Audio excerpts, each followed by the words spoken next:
Welcome to this episode of Mosaic Days, where we talk about all things education, including student achievement and outcomes, professional development and training, and meetings without mayhem. Maybe. I am your co-host, Leonard Martinez. And I'm Allison Smith. So what's on our agenda for today?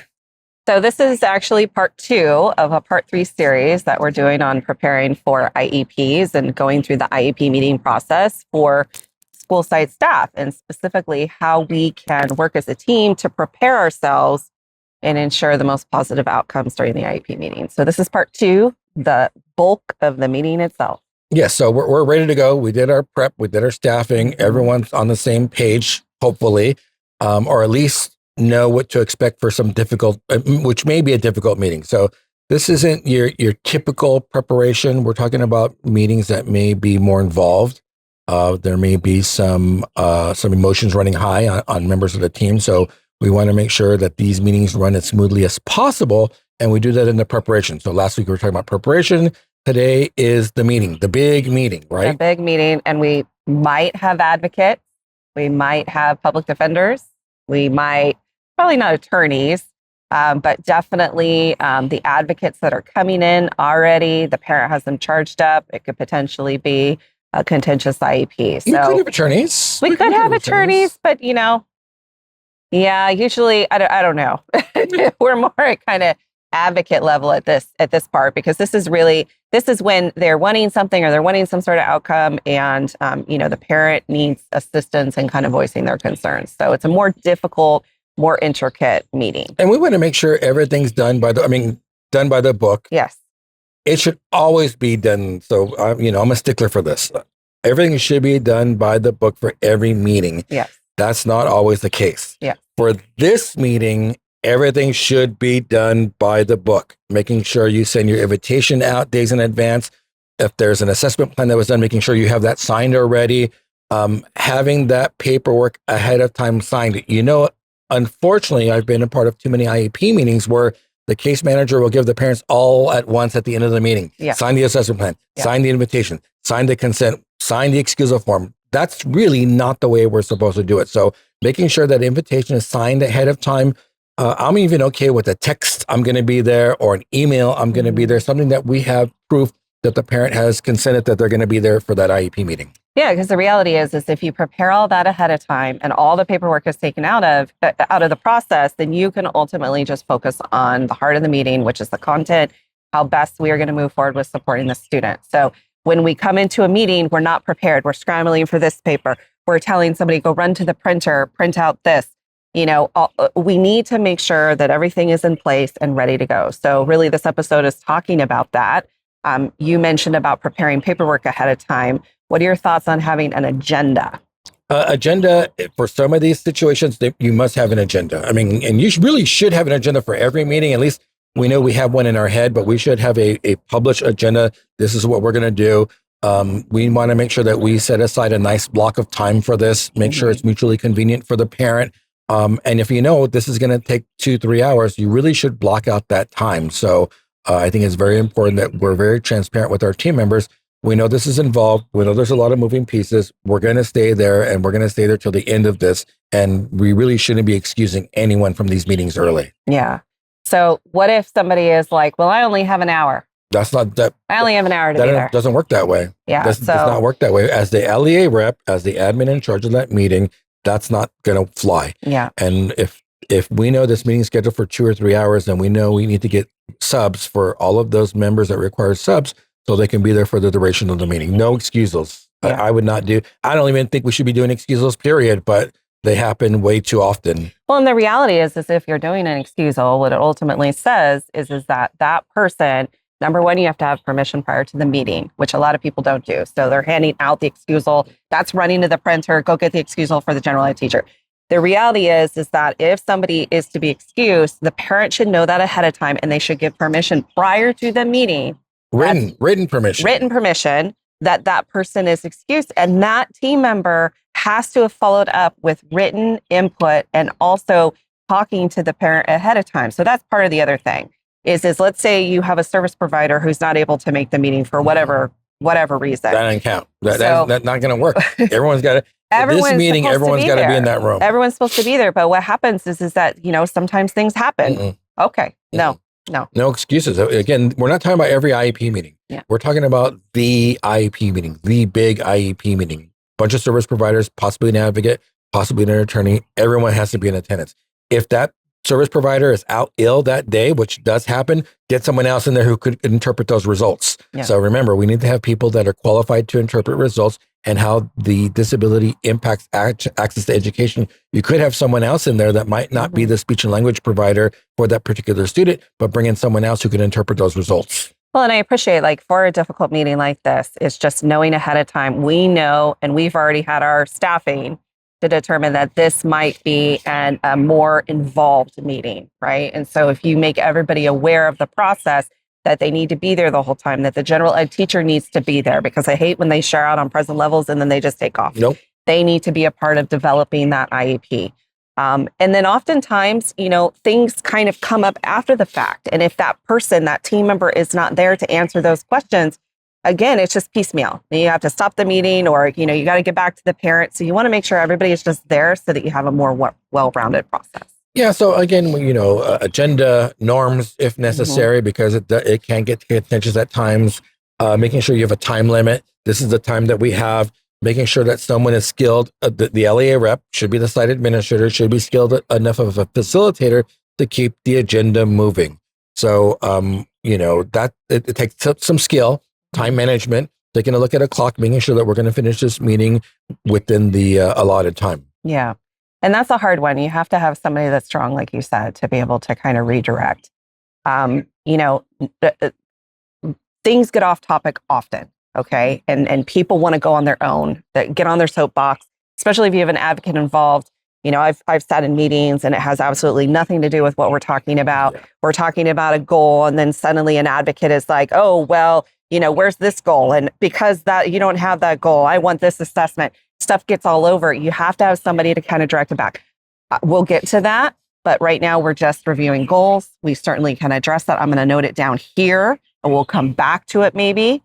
But we need to proceed with the meeting to continue it forward. And if this isn't an initial IEP meeting, we know through prior experience with the family, if this is going to go an hour, if this is going to go 2 hours. I've been in those IEP meetings, I'm sure as you have, where it's 6 hours. I mean, it literally is an all-day event, and strap in, you're going to be there for the whole time. You need to start thinking about, should we do this as 2 2-hour meetings? Should we do this as a 3-hour meeting? Should we do this in parts? And you need to start figuring out what that's going to look like, and try to figure out how that's going to squeeze in. Some parents will do. I don't like these meetings and I've been in those meetings, I've heard of these meetings where the admin, we only have an hour. And it's going to take 4 hours. Why bring the team back 4 times when you can try to do maybe 2 2-hour sessions or a 4-hour session, or you're about to be done, but the time's coming up, and if we do 30 more minutes, we can get to an offer of FAPE. We don't have to get to consent. We need to at least be able to find a place where we can get to the offer of FAPE. That's really the finality of the meeting, right? And whether the parent consents or not. Typically in meetings like this, parents won't consent anyway at the meeting. They'll say, I want to take it home and review, or the advocate or the attorney will say, I want to take it home to review. We need to be able to figure out where we can push it along to get to that offer of FAPE from the district. That's probably the main part of the meeting. There have been times where I've been sitting in meetings also where, even with facilitation, the advocate wants to go back or the parent wants to go back and they're harping on the same thing. You have to be aware of the fact that this may be a multi-part, but that when you do finish that, let's say, first part, and it has to go into part 2, that you are responding to every single thing that has been brought up in that meeting. So let's talk about when requests are made during the meeting. So we have either, assessment requests, or we have, I want an additional service, or I want all of this. That's a component of this that we really, especially in those multi-part, we have to keep track of. And that's what happens when we have multiple pieces, is that you have requests here, and you have to make sure that you follow up on all those. So if the request is coming in the part of the IEP where it's appropriate, then that can be discussed. If it's a request for a service or an evaluation or something that we're not on that part yet, then I would say let's hold till we get to that point in the IEP, and then we can have a discussion about that. If we're talking about goals and the parent wants to add another goal, I feel like that's a conversation that should be happening at that point in time. But if we're talking about goals and the parent wants a speech and language evaluation, then we're going to have to say, okay, let's wait till we get further on down. Maybe with the offer of FAPE or the service grid, we can start talking about what additional services you may require. So I might jot a little note saying, hey, I'm going to jot this down. We'll come back to it at an appropriate time in the IEP. But if it's relevant to the topic, by all means, engage in that conversation.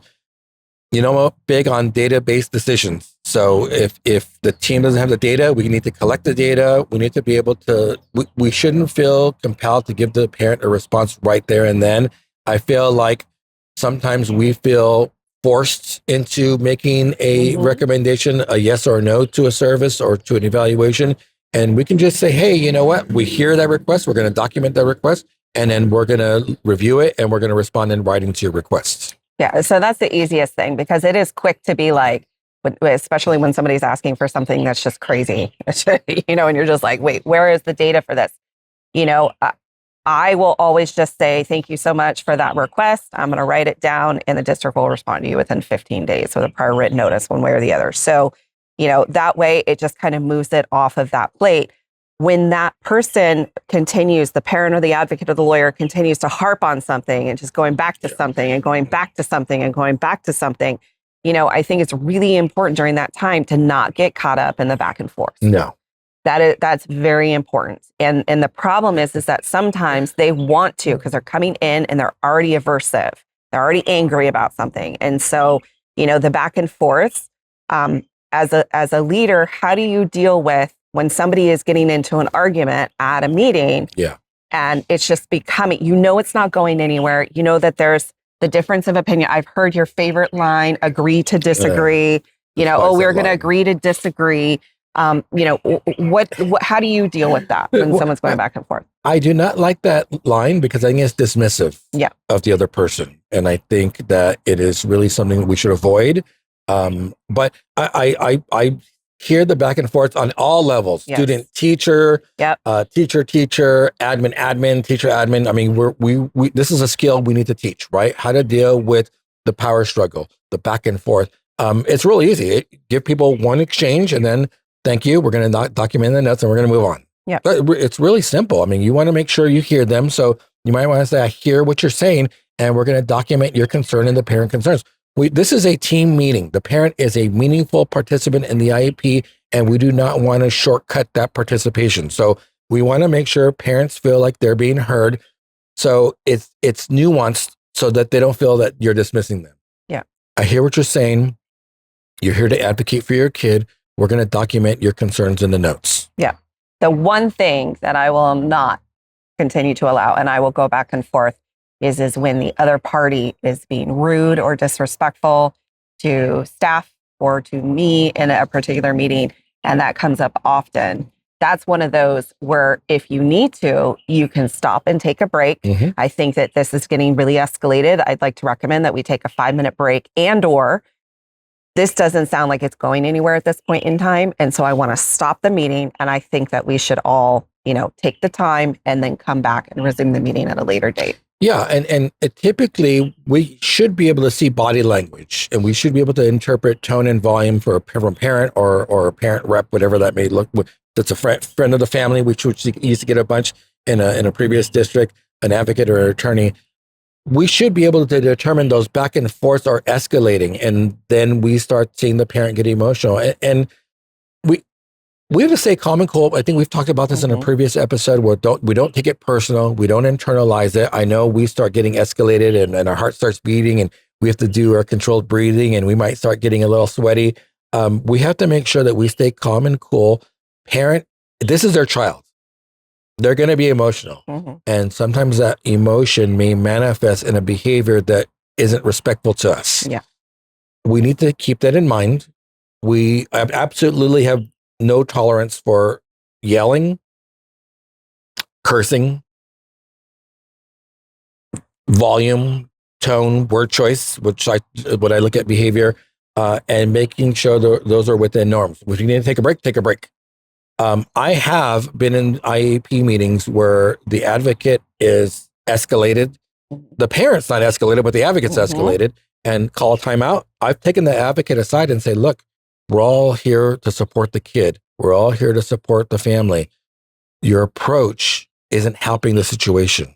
I've done that before. And I think I've shared this with you before. I've called supervisors of the advocates to say, hey, look, we're trying to work with the family here. Like, this is not acceptable. And I'm not going to have any of my team members being disrespected and be yelled at or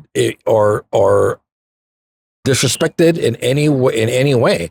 So we, as the LEA rep, as the admin, have to make sure we're protecting our team. And that's one way to handle that. Yeah. Take a break, talk to that person aside.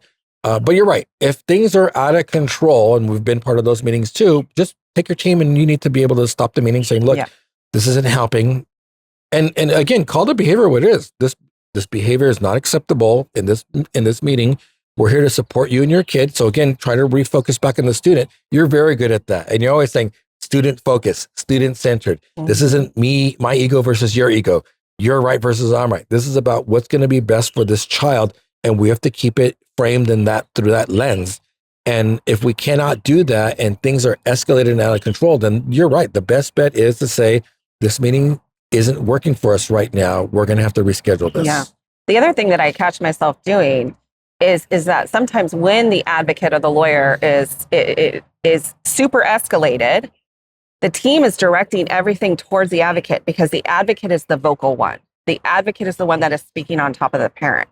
I checked myself this last week because I realized that speaking to the advocate, we need to speak to the parent, because although the parent has that advocate there to support them and maybe to be the voice for them, I also want them to know that we're here to support your child. I'm not here to have a battle with this person.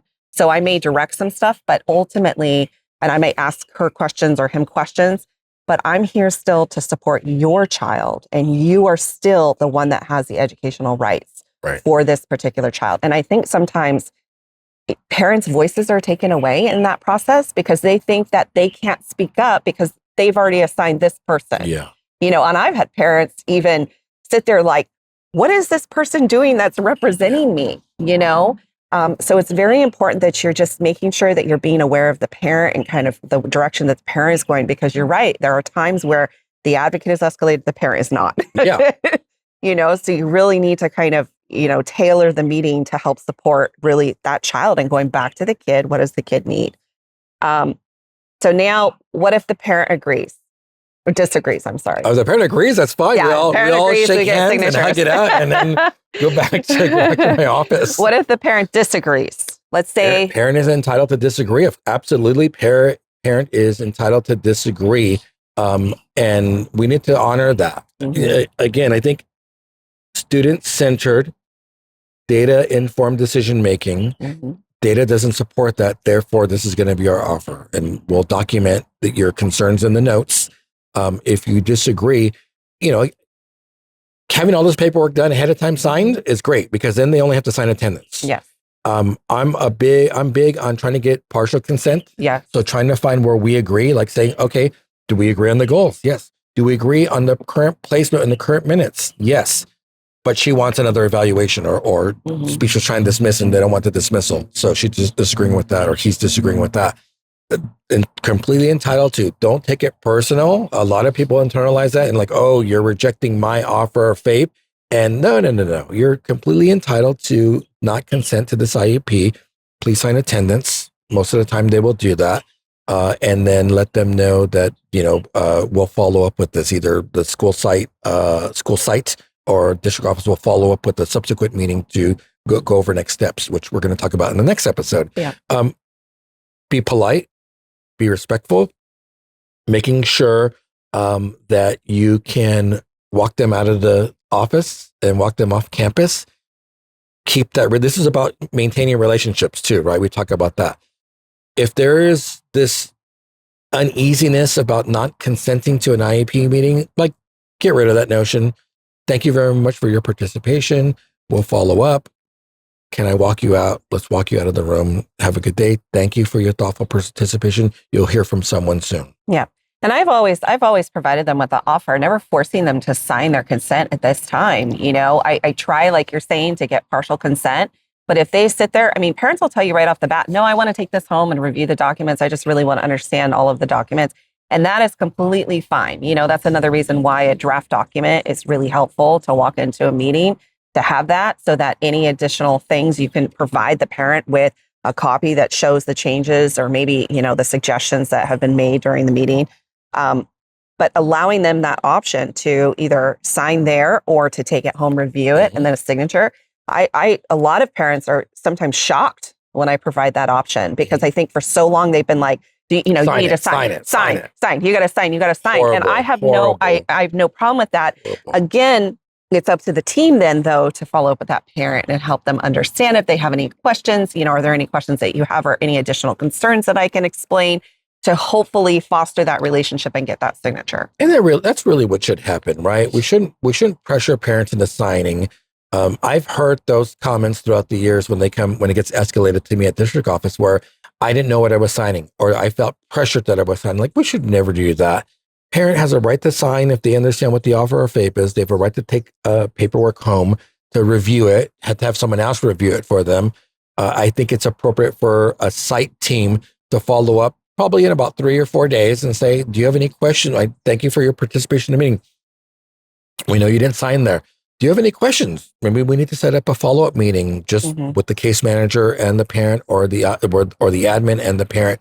Really try to keep it at the local level, because once it comes to me in district office, I may do things you're not going to like negotiating and presenting an offer of FAPE that differs than what you thought. And we'll talk about that in the next episode. Try to handle it at your school site where you have the most control. This is why I do not like district office members at IEP teams. The team is the local team at the school site. They're the ones that should manage this, and they're the ones that should be responsible for the offer of FAPE. And you have to have a skilled administrator who can have that conversation afterwards, 2-3 days later. Hi, I'm following up. We know you took the paperwork home. Do you have any questions for us? Do you need any support in reviewing the documents? Because we're here for you. I don't think that ever happens. Does that ever happen? You think that ever happens at the school site? And I think one of the problems is, it's great in theory. I think one of the problems is that they don't know, administrators might not know how to respond to all of these requests, especially if they're not in special education.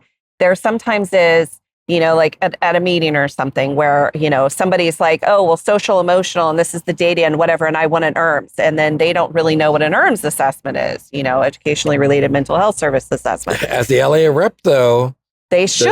Be knowledgeable. They should. But that again goes, I think, to us building capacity with administrators so that they walk in there and they feel really comfortable with it. Because you also need to understand, just because a parent asks for something doesn't mean that they get it. And just because they, disagree with maybe your assessment and they're threatening IEs or whatever, doesn't mean that you have to just cave in and just be like, oh, okay, whatever you want, whatever you want. Don't cave in. And we've seen it happen where an advocate tries to steamroll a service or a one-to-one or an assessment, and the team feels that's not appropriate. So, you can't let other people run the meeting for you. That's your job as the school site, as an IEP team. And you have to be able to navigate those tense situations and make sure that whatever you're offering is appropriate. And I've seen it far too many times. Like, well, I want my kid to stay here instead of going into this other setting. And the team doesn't want to push the issue.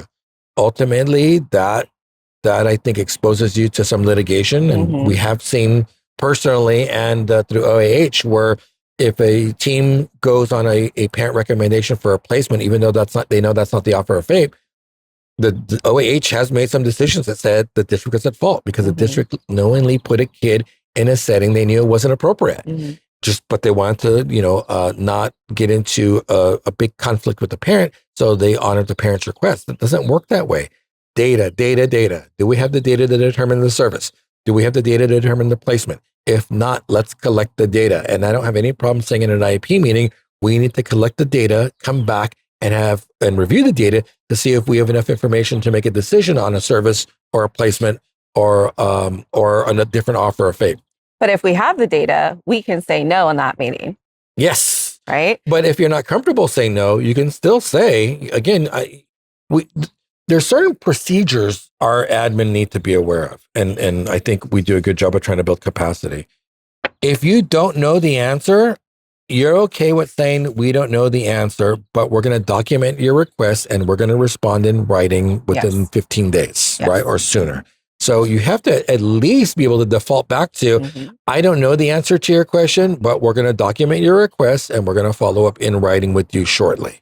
I'm a big believer in PWNs, prior written notices, because ultimately that is the best way to document not only what the request was that the parent made, and I believe in doing the PWN after every single meeting. So if you're having a 3-part meeting and they've made these requests to do a PWN, either yes, we've agreed to this assessment or we've agreed to this service, or no, we haven't, and these are the reasons why. Because it puts it in writing, it has legal language to support, it has data to support, it has all of that. And oftentimes when you provide a parent with a PWN, they don't come back to argue the PWN. It's an interesting thing. Whereas if I just say no in a meeting, there's a lot of questions. Like, I don't understand why. But if I do it really methodically through a PWN, I have had pretty good success with parents not coming back and saying, well, but I still disagree with what you're saying, because you have to provide that data. You have to provide your reasoning. You have to provide, maybe we're not going to just grant that. We're going to do this instead, so that they understand what our process is. And you're giving them data, right? It has to be a well-written PWN. Well-written. So let's asterisk that. It has to be a well-written PWN covering all the legal components. And there needs to be data there to support your decision-making process. So again, it's this whole thing where it's not that I don't want to provide this for your kid. This isn't about me making a decision for your kid. It's a team reviewing data to make a decision about your kid. And so I think in that respect, you have to be able to present that to the parent in that way, or else it looks like it's a subjective decision-making process. And although there is some gray area, for the most part, some of these decisions are black and white. They're objective. And my approach has always been, if there's gray, go to the side that's going to benefit the student, right? If you can't tell, err on the side of caution and give the kid the service. So data is going to tell you yes or no, or maybe, and if it's maybe, then it's yes. And you have to be able to explain and rationalize that to the parent so the parent can understand that. If the parent feels that you're making a personal decision that's going to negatively impact their child, and that's the way they interpret it, then we need to go back and rethink how we're providing that data to the parent and how we're engaging in that analysis and discussion. It should never be you coming and saying, I believe, or, the psychologist believes. It should always be very factual, based off of data. And it's okay for you to ask, like, for instance, an advocate, what data do you see that leads you to believe that they need this additional assessment? Now, what happens, though, because this is what happens, I ask that question and they'll be like, I don't have to give you a reason. Why? Oh, you actually kind of have to do it. That's not so I've had that too, right? And so then it's like, okay, well, then we'll respond to writing. And ultimately, if they're not going to provide me with input on the data is that they see that would lead them to that conclusion, then I'm going to go based off of the data that we have. It's going to be all factual. If you don't want to contribute your data that you're seeing or your information that you're seeing, I'm going to go based off of what I have. And at this point, I don't believe that that's warranted. But it's never an I. This is the data that we determined and the team feels, right? Because it's a decision. It's not just a one person decision. And there's just a misconception, and I think, through advocates and attorneys and our experience with that, there's a misconception is more services is going to produce better outcomes for students. And that's not the case. I mean, that really, we really want to look at, people got it backwards, right? They think that more services, better outcomes. My logic is, what's the least amount of service the kid needs to be successful in the educational environment? Because I don't want to put too much in there where now the kid is using those supports unnecessarily. It's supposed to be the least restrictive environment, right? What are the least amount of supports and services the kid needs to access their education, not the most. So I get the logic. I think it's probably an inappropriate logic. I want to be able to see the kid be successful with the least amount of support, the least amount of services for them to be successful in the academic environment. Success looks different to all of us too. right? So we also have some of these parents and advocates and attorneys that think my kid needs to have straight A's or else they have a disability. So we need to, again, this starts early on. We need to start taking a look at cognition. We need to take a look at historical performance. We need to take a look at how that disability is impacting that student's access to education. If we do that early on, which I don't believe we do a good enough job of explaining this, when parents have kids that are 3, 4, 5, 6, 7 years of age, explaining to them that this is your student's profile, this is what your student can do really well, this is what your student's going to have struggles with, and we're going to try to support both of those. You know, it's the most amazing piece of data we can ever gather. Asking the student what works for them and what they ultimately need, because there's often times where we as adults are prescribing things for the kid, and the kid, like for instance, a high schooler, and the parent is like, oh, they need to have a one-to-one, they need to have a one-to-one, they need to have a one-to-one. And this kid just wants to be socially accepted, just wants to be able. So there are times where, you know, the adults are determining what that kid needs, and nobody is asking the kid whether or not that's even something that they're willing to work with. I'm going to push back on that a little bit, though, because that may be true in some circumstances. But the flip side of it is there's supports and services the kid needs, but the kid doesn't want. Well, of course. So the flip side of it is I'll take a look at revocation of consent as a primary example, right? At the high school level. Yep. Students have the stigma, special ed. I don't want me to be in special ed. I don't want to go in those special classes. You need to, and they'll tell the mom, they'll tell the dad, if you don't get me out of special ed, I'm not going to go to school. Yeah. So there's both sides to that coin, and we need to be able to have conversations and engage students. I think student-centered, student-led conversations are very important. But at the same time, we need to make sure that student understands that if there's supports and services the kid needs, they need it for a reason. Yeah. And so engaging in that conversation with our student and what they want and what they don't want, and ultimately taking a look at the data to support a decision at the high school level, that's very important to bring the kid in. I would say middle school level, bring the kid in. I'd say bring the kid in at all levels possible. It's bringing them to the table and being a part of that conversation, because I think their input is, you know, ultimately, like you said, we need to make that determination. But there are times where they don't want to hear that student at all. They don't want to hear their reasoning behind why they don't want that service. They don't want anything to know about it. And it's just like they've determined all of this, you know, craziness that this kid needs. Yeah. Like, I need the horse-led pony to walk me to class. You know, horse-led pony. What's a horse-led pony? I don't know. That walk the horse to water? Miniature pony. The miniature pony at school. There's crazy things that they ask for. So we've held the meeting. Yes. We're done with it. We don't have consents. Or maybe we have partial consent. And so this is where we're at with this particular episode. The next episode, we're going to take a look at what has to happen next. Yes. And I feel that might be our weakest area of what needs to happen next, but I think we can save that for the next episode. I think that sounds good. Any last words? I'm going to go find a horse-led pony. A horse is going to lead the pony. I could see that. That's like a mom leading its baby horse. I don't know. Miniature pony support animal at school for social emotional needs. All righty, there you go. This has been Mosaic Days. I'm Leonard Martinez. And I'm Allison Smith. Have a great weekend. Thank you for joining us.